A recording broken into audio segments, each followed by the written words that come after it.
Hey everybody, welcome back to Nick. Oh, yeah. Hey everybody, fuck.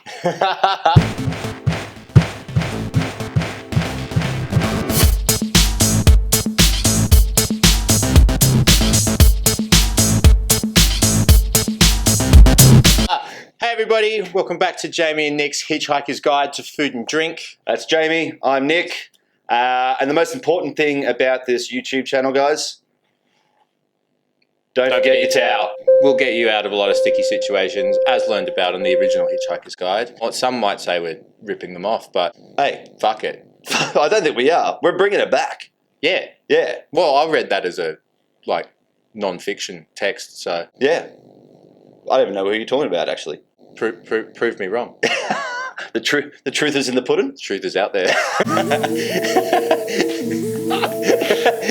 So how was your Easter, anyway? You had your daughters this weekend? I did have my... Yeah. How was it? No, Easter was really good. I ate way too much. Yeah. Fucking COVID-19 is turning into, like, a weight loss target.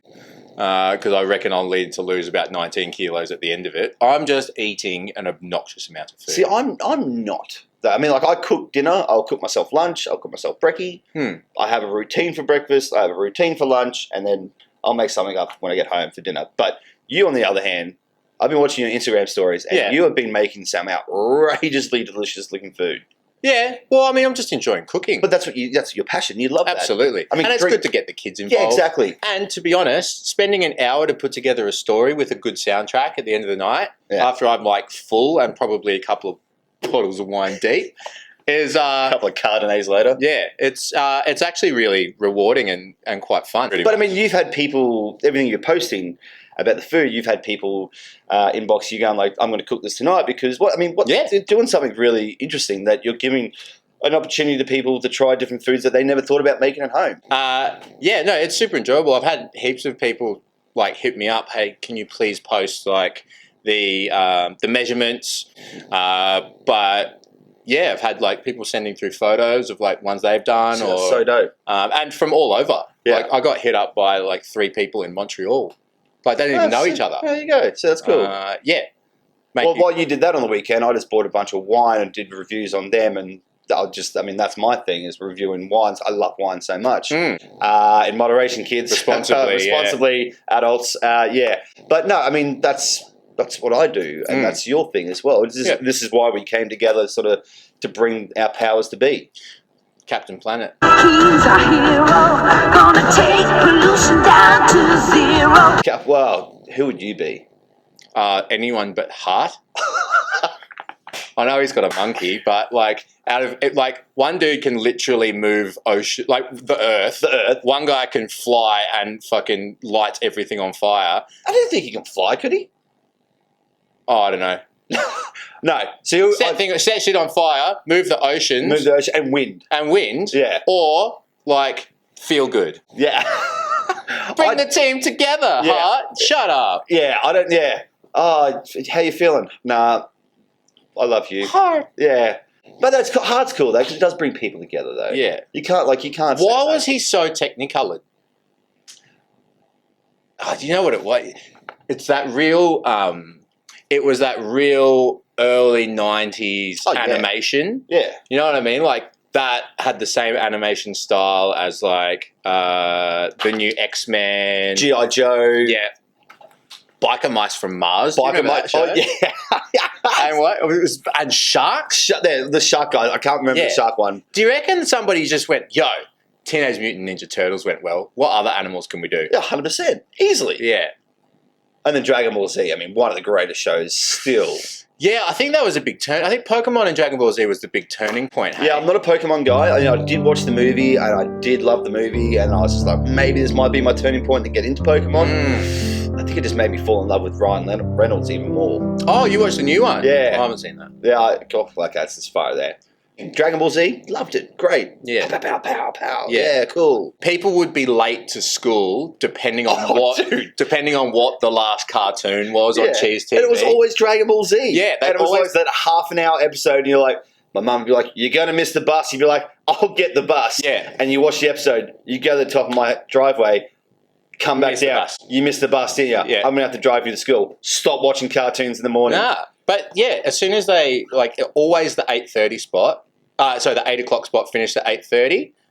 That was always Dragon Ball Z, and everyone was always late, except for that kid that had the really strict parents, and they had to get the school bus or whatever. And then they get to school like, "I'm recording it, don't tell me." And you're like, "Fuck you, Frieza died, bitches." So, how was your upbringing with your parents? I mean, mine was very interesting. Mine were quite strict. I remember bleaching my hair in the end of grade 9, going to start to grade 10, and my mum fucking lost it at me. She was just like, "You're an idiot. 2 days before you go to school, you should have done this at the start of holidays." I'm like, "Oh, I'm sorry." And her comeback was, "It's not your hair to dye." It's like, "Oh, whose hair is it? It's mine." I'm like, "Oh, fuck, she has a point, doesn't she?" Man, I went to school with a red mohawk. Yeah, really? Yeah. Oh, man. It was like one of the Freddie Lundberg mohawks. Shut up, no. Yeah. So No. not full shave, but like just a little... Good Arsenal reference, by the way. Yeah, well done. Yeah. The Japan-Korea World Cup, when everybody had those dickhead David Beckham haircuts. Yeah. And Freddie just dyed it red and made it better.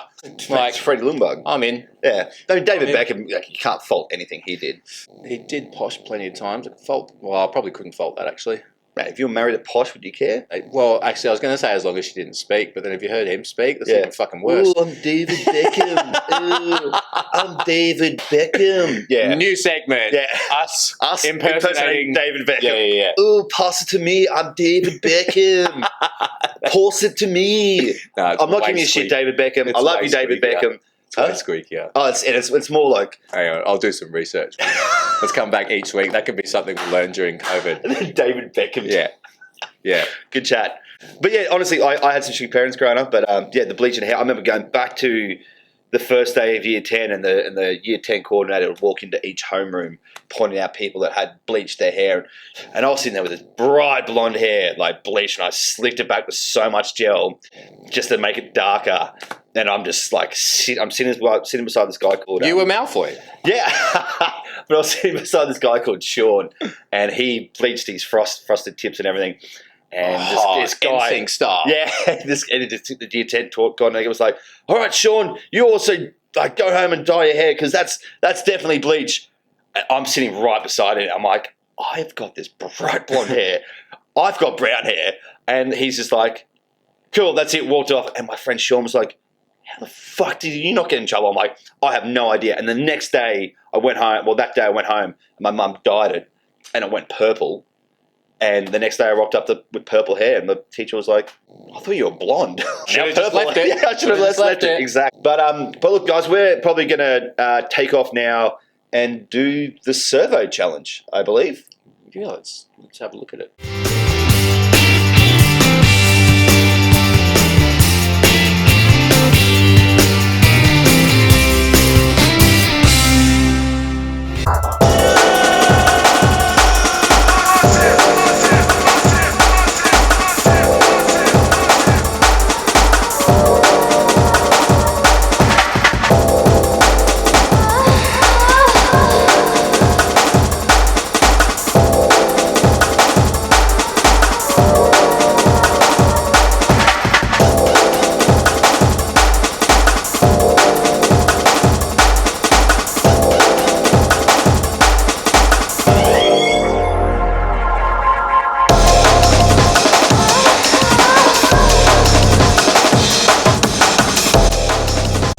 Guys, so we're back in the kitchen.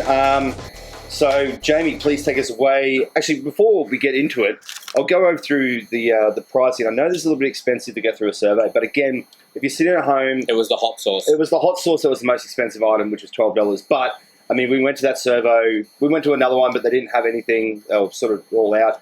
We went to the one in Kelvin Grove, the Shell. Love the guy behind the counter, let us film there. But yeah, look, the hot sauce is the most expensive thing. So roughly, if we take out the hot sauce, all up, guys, this costs us about $26, including the eggs, including the hot sauce. So again, take out the hot sauce with $12. You know, it's actually not too bad at all. Yeah. So yeah, big shout out to I'm going to say Big Kev. I'm excited. Big Kev. Big Kev behind the counter. Looked like a Kev. He did look like a Kev. Didn't even ask his name. He asked our YouTube channel. I was quite interested in that. Yeah. But Jamie, please take it away of what we're actually going to do today. Obviously, the easy option would be... in addition, by the way, onion, garlic. And we said this last time. Everyone, onion, garlic. You need it in your Necessary. life. Yeah. Necessary. Red onion, brown onion. You know what? Who gives All a of fuck?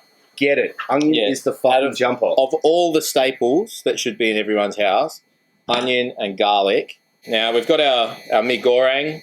Now, I'm going to say this is off-brand mee goreng.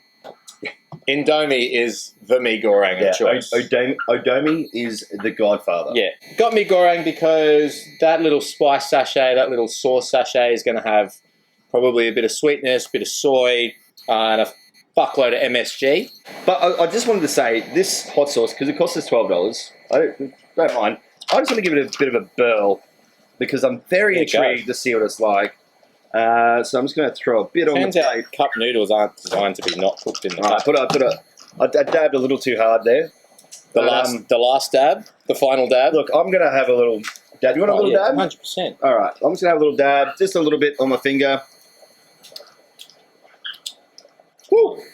Ooh, that's got some delicious kick to it. Wow, that's some good hot sauce. I'm definitely taking that home tonight. Yeah, go for it. That is going to go. I'm actually making simple noodles tonight. So get this out. I'm going to chuck this in there. It's really in there, isn't it? It's really in there, yeah. You know what I used to like when I was a kid? You'd have the Maggi noodles and the chicken salt. Raw noodles. And but the 2-minute noodles. Yeah. And you just crack open a raw packet. And just eat it. Oh, yeah. It was like... Mate, have you ever done that? And this was... David Chang did this on Mind of the Chef. So if you get one of those like noodles and instead of putting the chicken mix on it or the fucking beef mix or whatever, which is just straight MSG, nothing wrong with MSG. It's delicious. Also in a cocktail, I'm not going to lie. Yeah, Gibson's. Yeah. We shout out to Dre Walters. Obnoxiously long. Why not? So we're going to really... So David Chang, so he... yeah, so if you... So you're just eating it, because I think we've all done it, and if you haven't, go do it. But if you, instead of putting the chicken powder, if you put like powdered cheese, it's like a Dorito. Huh. I never thought about it that way. Mm. But I mean, like, it was I remember like I'd finish school, I'd run into my parents' like cupboard and like the kitchen and just like grab it and start gnawing it. My mum would be like, "What are you doing? You're gonna ruin dinner." I'm like, Jesus Christ, Mum. With your silly purple hair. Just let me live, woman. You're not my mum. Yes, I am. Oh, yeah, you are. Yeah, you are. Yeah, shit. All right, so we're just going to dice some onion now. Yeah, half an onion. I'm going to dice up half an onion. Jamie right now is literally fine cutting an onion. I would give it a go, but I'm just going to stand here and... just look pretty, mate. Will you go to the program here? Will you accept this rose? Okay, so you've already been on a reality show, which is MasterChef. Would you... Fourth, Laura. Would you ever go back onto a reality show? Not saying it would be MasterChef or something. Like, would you go on Survivor? Would you go at Married at First Sight? Would you... No. Okay, don't. Why not? No. Yeah, that's true. But like, would you go on something else? Like, you've already been on a show like that, and you already know what to do. I think you do all right in Survivor. I'd love to do Survivor. I'd pay to do Survivor. I think you do all right. Maybe. I don't know. I think I'm too emotional. I'd probably yell at someone because they're being fuckwits. Where's my margarita? Yeah. Where's my vino at? You know what I never got? I never understood. I've got a few friends that have applied and gotten very far through the audition process for Survivor. Yeah. I reckon they'd be cracking on it as well. I won't name names, but so one of my other best mates, Tom, and I applied for Gogglebox, and the guy that interviewed us absolutely loved us. It was just like, yo, what was his name? I can't remember. I honestly cannot remember. Like balding guy. No. It wasn't that. It was like just like short, sort of brown hair. Lovely guy from Sydney. Yeah. But yeah, he interviewed us, Skyped us, and he was just like, "Man, I love you guys. This is awesome." But after like a bit of a family for Queensland. I don't think they ever picked a family. I can't remember who they picked, but yeah, it was just like, I mean, you know Tom Gazelle. Like, can you imagine me and him on Gogglebox with our 2 dogs? Yeah. Cracking a couple of tinnies. That is a family. It is a... Right? Yeah. Who are they to say what the family is? Yeah, no. But if 1995? Gogglebox, if the chance is there again, I'm willing to give it a go. I'm throwing my hat in. Well, you know how last episode I was talking about being called Statler and Waldorf before. Yeah. So the guy I was going to be that was sort of Statler and Waldorf with me, we were considering putting our names in just to be like, we've just commentated half of the series of MasterChef, chuck us on here as well, and just sit there and get blind. Shout out Ben McDonald. Still talk to him? I haven't spoken to him for a while, but he lived in Brisbane. So when I first moved up here, he'd just had his first kid. I think they moved back to NZ. All right, so what's up next, Jamie? What are we doing? So, what you might notice is that this has been a lot longer than 2 minutes for some 2-minute noodles. We really want to overcook them. They want to be mush. So I'm going to strain these off. Right, so now we've got our ridiculously overcooked noodles. And this is a lot. I don't know if we'll use all of this, but what I'm going to do next is essentially blitz this up in a NutriBullet. Yep. Oh, wait. This is the first time on camera. I do apologise. All right. It almost looks like applesauce. Onion, this paste that we've made out of the noodles. So that's all of our starch. So I'm just going to get 1 spoon of it, or maybe 1.5 spoons to start with.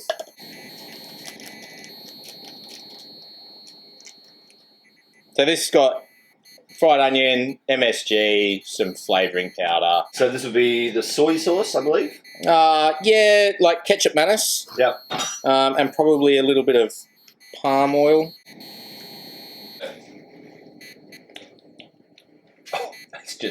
I just tasted the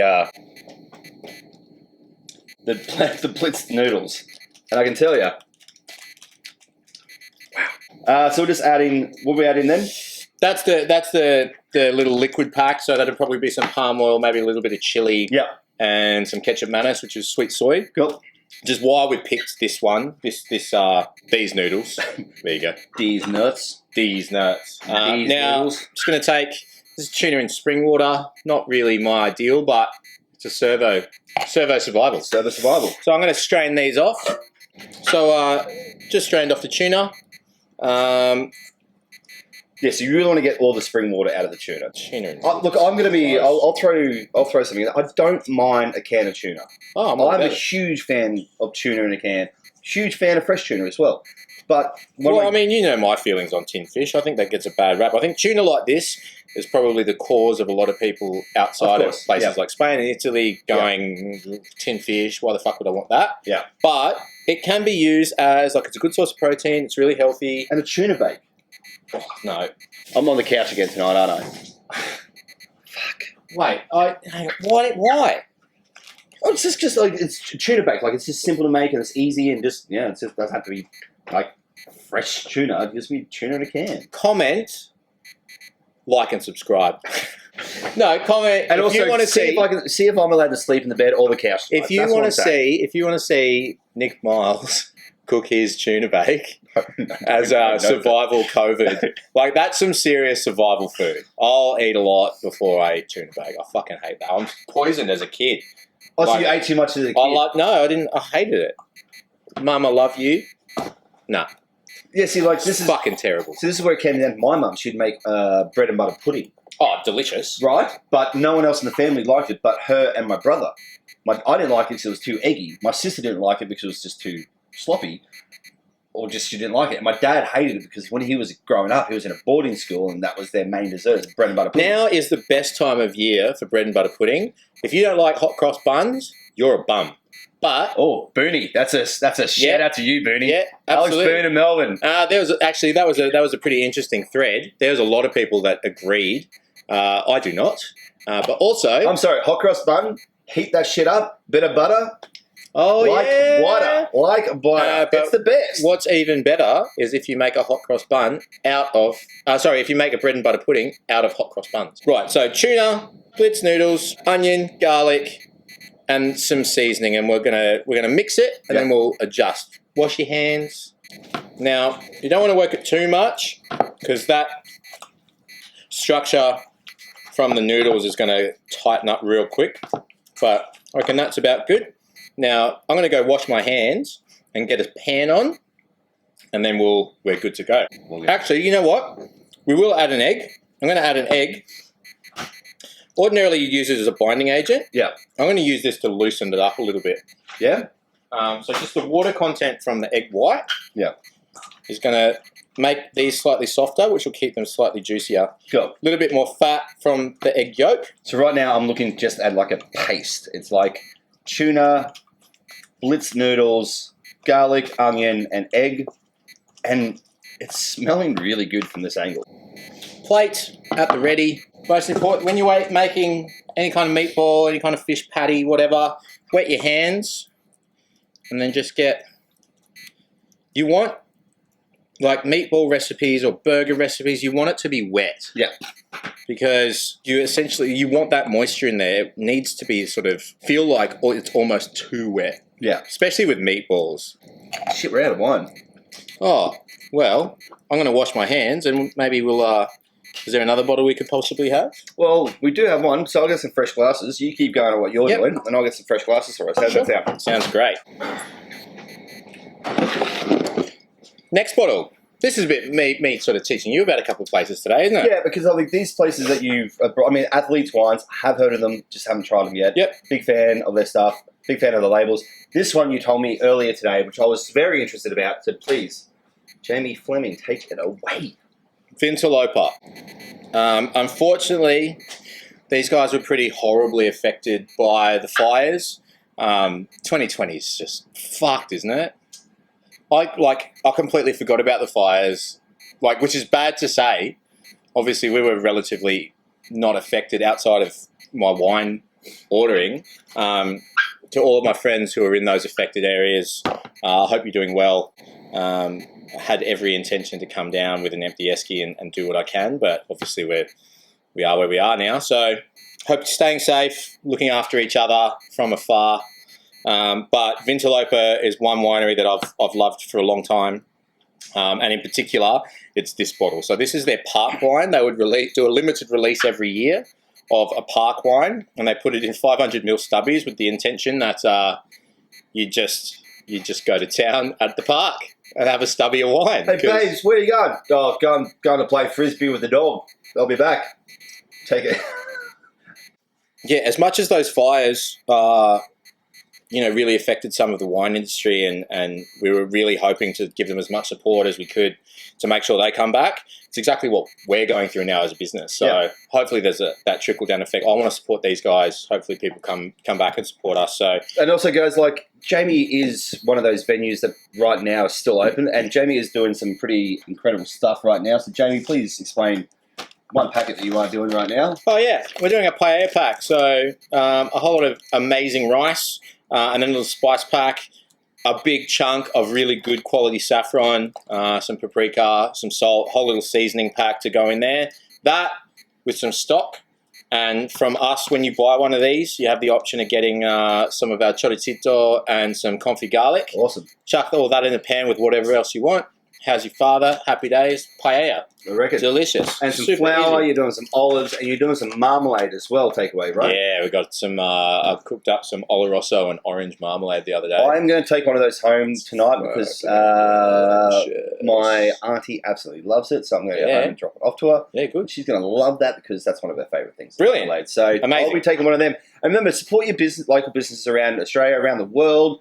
Anywhere you go, anywhere you live, please, guys, show support to this industry of hospitality because right now we are being all affected by this. And us. And it's merch coming soon. Merch coming soon. Shirts and towels. And towels. Yeah. So, Vintalopa, Park Wine, South Australia, Dolcetto, 100%. Absolutely delicious. Probably don't use a really expensive knife to do this, but I'll pour these and then you go ahead and talk about what we're going to do with these. I thought you would have done like 6, 3 each, but you've only done 6, 3 6. each. I can't count. Fuck. Sorry. All right, firstly, let's pay some homage, pay dues to the Park Wine. Bit of chill on this, nice and light, a little bit of How good acid. is that on the nose, though? Yeah. And the colour as well is just Fruit, unbelievable. light. A little bit of sweetness there. See you later. Stubby. Where have I been all my life. Yeah, right. Holy shit, that wine's just fucking incredible. Yeah. A little pint glass. No, it's perfect. Perfect, isn't but it? along the side of all of these ones, all their bottles, variety, Dolcetto, feels like you should ignore the rules this time. Facts, it's all about fun. Line drawing by Shazdog. Share with us Vintalopa, #Parkwine, which we will do. And then the final quote, sunshine, fresh, Koh Samui dreaming. Oh.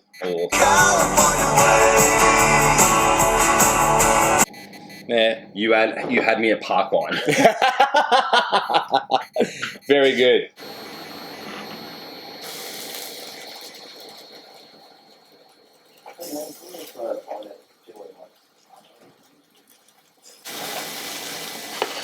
Yeah, chuck it straight in. A little bit of a pat down, bit of oil. Now keep in mind, everything within this thing is cooked. So all we're really doing is creating a little bit of texture on the outside and heating it through. So how long each side would you go for? When it's done. Put a fork in me, I'm done. So right now we've got our plates ready to rock and roll with that sriracha sauce, which I'm again still blown away. For a sriracha, it's absolutely fucking delicious. Yeah, mate. It's on point, for sure. You want good heat, medium high. You don't want little bad boys sticking. We do have 6 of them, by the way, so that's 3 each. Correct. Yeah, just before I couldn't count. Quick math. Yeah. Maybe actually next episode, how about I cook? Yeah. Yeah? You sit back and you relax and I will cook. Deal. This is not the ideal tool. But again, guys, you're at home, so whatever you can use at home. Whatever you got. Yeah, we do have one that looks like it's been... looks like it's been loved, mate. Yeah. Bit of TLC on that shit. That's a good sound. That's what we want. Now, ordinarily, salt, don't need it in this case. Got the MSG in there. MSG in there, yeah? Yep. We're already in Flavour Town. Already in Flavour Town. Mate, we're in Flavour Country. This is the capital. Servo tuna cakes. Who would have thought? Who would have thought that this is the capital of Flavour Town? I'm very interested to see just how this tastes because to blend noodles like that into a paste, add the MSG, add the flavours from the noodles, then the tuna as well, bit of hot sauce. I'm just intrigued that we have made something actually pretty delicious. I think it's going to be delicious. Oh, it will be delicious. That's what I mean. But we've made it from a service station. Yeah, absolutely. Guys, I mean, we're trying to figure out next week. Do we go next and do 7-Eleven or something? Hey, hello. Bit of 7-Eleven. Oh, look at that. I'd have a go. And he's gone and bloody done it. I'll tell you what, he's gone and bloody done it. He's gone and bloody done it. Tuna fish cakes. You excited? All right. Yeah, I'm excited. I'm actually... Look, I'm not going to lie. This is probably one of the most interesting... Jamie and I were talking about, how do we come up with something cool that, anyone else can do? But a servo survivor guide to making tuna fish cakes. Yeah, and just something a bit different. I'm gonna go fingers on this. You gonna go fingers? I'm gonna be polite and do the old fork. It's really good. I'll tell you what. I'll tell you what. You've gone and bloody done it, haven't you? You've pulled the mystery ball out like Shane Warne would have done, mate. And it's the googly. I was going the fork to be polite, but I'm going in to the fact that it's absolutely fucking delicious. I'd buy that. It was really good. Can you imagine we're sitting at Elba right now. Your bar, beautiful food. Can you imagine late night feed from 11:30 to midnight when you close? All we're selling is servo fish cakes. I would come in and buy. This is actually so surprised. I'm not surprised because you had an idea to your madness. Yeah, but it is incredible. Oh my god! Honestly, I'm really happy with that. You've only gone and bloody done it. You have. I'd quite happily go home and make those again. But honestly, servo there you go. tuna cakes. Mate, Who would have thought? Oh no, Not you. not me. Not me either. No. In that case, thanks very much for watching again. We thank you to Vinterloper Wines and Athletes Athletes Wine Wine, down in yep. Melbourne. And thank you, Shell Service Station. Big Kev. Kev. I mean, just take it. Just take it. Yeah. Yeah. Kev, Bob, Thank you Steve, so Steve-O. much. Mate, thanks for letting us film in the Kelp Grove. It was awesome. But guys, thank you so much again for watching. I've been Nick. And I've been Jamie. And this is... Jamie and Nick's Hitchhiker's Guide to Food and Wine. Stay safe. Stay loved. COVID, high five. And... That a boy. You still need the chain. All right. But yeah, and guys, remember, don't forget your goddamn towel because it's the survival for everything. All right, much love, guys. Peace. Say hello to everyone for us. Bye.